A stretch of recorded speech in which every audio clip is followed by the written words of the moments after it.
Social media influencers తప్పు చేసినామని తెలిసి కూడా ఎంతోమంది జీవితాలు నాశనం అయిపోతున్నాయని తెలిసి కూడా బెట్టింగ్ యాప్స్ని అయితే ప్రమోట్ చేశారు. ఇప్పుడు పోలీసులు వాళ్ళ బెండు తీస్తున్నారని చెప్పుకోవచ్చు. సో అయితే అసలు వీళ్ళ మీద ఎలాంటి శిక్షలు పడే అవకాశాలని అడిగి తెలుసుకునే ప్రయత్నం చేద్దాం. ప్రస్తుతం మనతో హైకోర్టు అడ్వకేట్ ఉన్నారు, ఒకసారి మాట్లాడదాం. Hi sir. సార్ చెప్పండి, వీళ్ళ మీద ఎలాంటి కేసులు నమోదు? ఇప్పుడు ప్రస్తుతానికి అయితే మనం చూసుకుంటే వీళ్ళ మీద క్రిమినల్ సెక్షన్స్ నమోదనే. అవి ఏంటంటే section 318 of sub class 4, that is nothing but అంతకుముందు 420 చీటింగ్ ఐపీసీ ఉన్నప్పుడు. సో దాని ప్రకారం ఇక్కడ section 318 of sub class 4 BNS అయింది అది. సో ఆ సెక్షన్ పెట్టారు. దాని తర్వాత Telangana gaming act section 3, 3 and 4 అవి పెట్టారు. అదేంటంటే they have behaved as they acted as a operators for illegal gaming apps అని చెప్పి ఆ సెక్షన్స్ అనమాట. సో దాని ప్రకారం తెలంగాణ గేమింగ్ యాక్ట్ సెక్షన్స్ పెట్టారు. దాని తర్వాత IT act, information technology act కూడా 66D సెక్షన్ పెట్టారు. అదేంటంటే అది కూడా నథింగ్ బట్ చీటింగ్, మళ్ళీ 420 కిందనే వస్తుంది. సో ఈ సెక్షన్స్ పెడతాం వాళ్ళు ఇవాళ రోజు ఏంటంటే ఇది క్రిమినల్ సైడ్ మాత్రం వీళ్ళని ప్రాసిక్యూట్ చేయగలుగుతాం. అండ్ మహా అయితే వీళ్ళకి బెయిల్స్ కూడా వస్తాయి రిమాండ్లో పెట్టినా కూడా. అండ్ దాని తర్వాత అది కోర్టుకి ట్రయల్కి వెళ్తుంది. సో అక్కడ ఎంతవరకు వీళ్ళు ఎస్టాబ్లిష్ చేయగలుగుతారు అదేంటనేది పోలీస్ వాళ్ళ చేతిలో ఉంటుంది. సో ఇదంతా క్రిమినల్ సైడ్. దీనివల్ల వీళ్ళకి పెద్ద ఏదో ఒరిగేది లేదు, మనకి జనాలకి ఏదో ఉపయోగపడేది లేదు. నేను చెప్పేది ఏంటంటే ఇవాళ రోజు ఈ మహమ్మారిని మనం మొత్తానికి అరికట్టాలంటే ఈ సోకాల్డ్ సెలబ్రిటీస్ మీద ఇప్పుడు మనకి లాస్ట్ ఇయరే క్లియర్గా ministry of information technology and broadcasting clear guidelines ఇచ్చింది. అదేంటంటే ఇలాంటి సోషల్ మీడియా ఇన్ఫ్లుయెన్సర్స్ కానీ సెలబ్రిటీస్ కానీ వీళ్ళు ఎలాంటి ఎండోర్స్మెంట్స్ చేసినా అవన్నీ క్లియర్గా కొన్ని గైడ్లైన్స్ అవి ఫాలో చేయాలి ఖచ్చితంగా. అదేంటంటే వీళ్ళు అన్ని social media platforms Facebook, Twitter, Instagram అన్నింటిలోనూ వీళ్ళ ట్విట్టర్ అన్ని హ్యాండిల్స్లోనూ వీళ్ళు క్లియర్గా నేను పలానా బ్రాండ్స్ మాత్రమే బ్రాండ్ అంబాసిడర్ అని, వీటికి మాత్రం నేను అంబాసిడర్ అని క్లియర్గా బ్రాండ్ అంబాసిడర్ అని వీళ్ళు క్లియర్గా మెన్షన్ చేయగలరు. అవి చేయకపోతే వీళ్ళ మీద ఖచ్చితంగా కన్స్యూమర్ ప్రొటెక్షన్ యాక్ట్ 2019 ప్రకారం యాక్షన్ తీసుకోవచ్చు. అవన్నీ క్లియర్గా చెప్పబడున్నాయి గైడ్లైన్స్. కానీ ఎంతమంది పెద్ద సెలబ్రిటీస్ నుంచి చిన్న సెలబ్రిటీస్ వరకు ఎంతమంది మెన్షన్ చేస్తున్నారు వాళ్ళ సోషల్ మీడియా ప్లాట్ఫామ్స్లో? ఎప్పుడైనా వాళ్ళ ఏ యాడ్స్ నేను బ్రాండ్ అంబాసిడర్ అని పెట్టారు? ఎప్పుడైనా పెట్టలేదు. మరి వాళ్ళ మీద యాక్షన్ తీసుకునే సంస్థ అండ్ మెకానిజం కూడా మన దగ్గర కొరవడింది. మరి అది కూడా ఒక తప్పే. అదొకటి చూస్తూ అట్ ద సేమ్ టైం ఇక్కడ ఏంటంటే నేను CCPA central consumer protection authority అని చెప్పి ఉంది. CCPAలో కూడా నేను చెప్పినట్టు కన్స్యూమర్ ప్రొటెక్షన్ యాక్ట్ కింద ఆ సెక్షన్స్ పెట్టి వీళ్ళని హెవీ ఫైన్స్ అంటే 10 నుంచి 50 లక్షల జరిమానా వరకు పడుతుంది. అట్ ద సేమ్ టైం 1 సంవత్సరం నుంచి 3 ఏళ్ల వరకు వాళ్ళని బ్యాన్ కూడా చేయొచ్చు. అంటే ఒక అగ్గిపెట్టే ఒక అగరబత్తి పుల్ల కూడా వీళ్ళు అమ్ముకోవడానికి ఉంటుంది ఇక 3 ఏళ్ల వరకు. అలాంటి బ్యాన్స్ చేయడానికి అసలు పర్మిషన్ లేదు, మొత్తానికి ఉండదు, బ్యాన్ చేసేస్తారు. సో అలా కన్స్యూమర్ ప్రొటెక్షన్ యాక్ట్ కింద వీళ్ళని ప్రాసిక్యూట్ చేస్తే ఆ బ్యాన్ జరిగితే అప్పుడు వీళ్ళకి కొద్దిగా బుద్ధి వస్తుందని నా ఉద్దేశం అలాంటి వాళ్ళకి. సో నేను చెప్పేది ఇది ఏంటంటే at the end of the day ఇది ఓన్లీ ఒక సెక్షన్. కేవలం సోషల్ మీడియా ఇన్ఫ్లుయెన్సర్స్ని సెలబ్రిటీస్ని కొందరిని మనం టార్గెట్ చేస్తే ఈ మహమ్మారిని ఆపలేం మనం.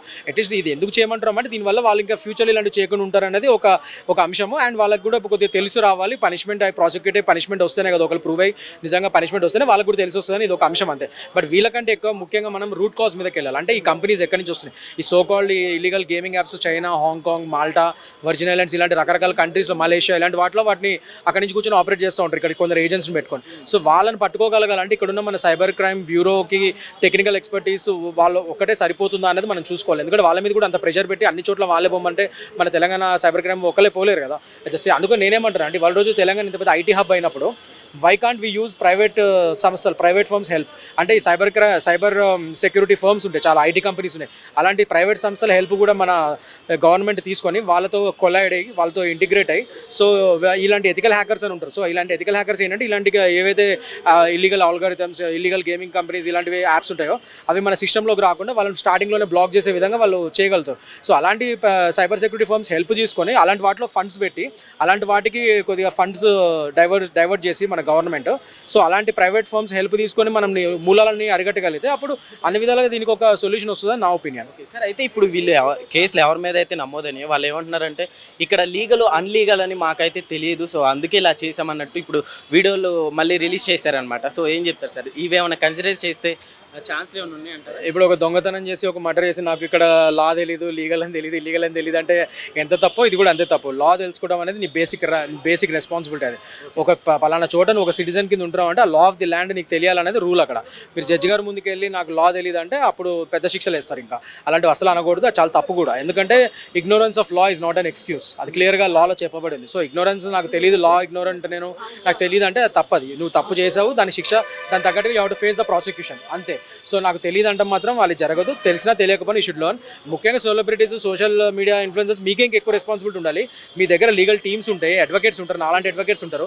మీ దగ్గర ఏమైనా ప్రోడక్ట్ కోసం ఎవరైనా ఎండోర్స్మెంట్ కోసం ఒక కంపెనీ వస్తే అది లీగలా కాదా, దానికి అది లీగల్ ఎంటిటీయా కాదా, అది ఇండియాలో రిజిస్టర్ అయిందా లేదా, అసలు ఎంతవరకు వ్యాలిడ్ ఇది, దాని MSA అగ్రిమెంట్స్ ఏంటి, అవన్నీ మీరు నాలాంటి లాయర్స్ వరకు చూపిస్తే మేమైనా చెప్తాం కదా. మీ మినిమం స్క్రూటినీ లేకుండా మీరు ఎవరైనా డబ్బులు ఇస్తా అంటే మీరు వెళ్ళి ఎండోర్స్ చేస్తారా? అది మీ తప్పే కదా. మీ బాధ్యత రహిత అని చూపిస్తున్నారు. సో డెఫినెట్గా అలాంటి మాటలు మాట్లాడితే ఇంకా శిక్షలు ఎక్కువ పడతాయి. అయితే వీళ్ళ మీద ఇప్పుడు ఫైన్గా కావచ్చు, ఇప్పుడు మామూలుగా అయితే అడ్వర్టైజ్ చేయడానికి వీళ్ళకి ఇక అర్హత ఉండదు అంటారు. అంటే ఇప్పటికైతే డెఫినెట్లీ ఇప్పుడు నేనేమంటాను అంటే అర్హత ఉండదని కాదు, ఇలాంటి బెట్టింగ్ యాప్స్ అయితే ఇంకా వీళ్ళు చేస్తారని నేను అనుకోను. వేరే యాడ్స్ అయితే ఇప్పుడు వాళ్ళు చేసుకోవచ్చు. కానీ నేనేమంటున్నాను అంటే ఇప్పుడు CCPA సెంట్రల్ కన్స్యూమర్ ప్రొటెక్షన్ అథారిటీకి వీళ్ళ మీద ఆ సెక్షన్లో కూడా పెట్టాలి, వాళ్ళ కంప్లైంట్ ఇవ్వాలి. ఇస్తే అప్పుడు కన్స్యూమర్ ప్రొటెక్షన్ యాక్ట్ ప్రకారం కూడా వీళ్ళ మీద అప్పుడు బ్యాన్ విధించవచ్చు అండ్ ఈ హెవీ ఫైన్స్ పడతాయి. అప్పుడు దాని ప్రకారంగా వీళ్ళకి కొద్దిగా రియలైజేషన్ వస్తుందని నా ఉద్దేశం. సో అలాంటి సెక్షన్స్ కూడా పెట్టాలి కదా. కేవలం క్రిమినల్ సెక్షన్స్ పెడితే వీళ్ళు బెయిల్ మీద బయట తిరిగి మళ్ళీ అవే అడ్వర్టైజ్మెంట్ చేసుకుంటే ఇక వాల్యూ ఏముంది, దానివల్ల ఉపయోగం ఏముంది. వీళ్ళ మీద కన్స్యూమర్ ప్రొటెక్షన్ యాక్ట్ ప్రకారం కూడా సెక్షన్స్ పడి ఆ విధంగా కూడా వీళ్ళ మీద జరిమానాలు అండ్ బ్యాన్ పడాలి కదా. వీళ్ళని ఫర్దర్ ఎలాంటి యాడ్స్ చేయకుండా వీళ్ళ మీద బ్యాన్ పడితే అప్పుడు కొద్దిగా రియలైజేషన్ వస్తుందని నా ఉద్దేశం. ఓకే, అయితే సార్ వీళ్ళు ఒకవేళ మా వీడియో చూసే వీళ్ళు ఇలా చనిపోయారు అంటే అని ఒకవేళ రివర్స్ అయితే ఏమన్నా అంటే అలా అయినప్పుడు డెఫినెట్గా అక్కడ అబెట్మెంట్, సూసైడ్ అలాంటివి కూడా సెక్షన్స్ అట్రాక్ట్ అయ్యే ఛాన్స్ ఉంటుంది.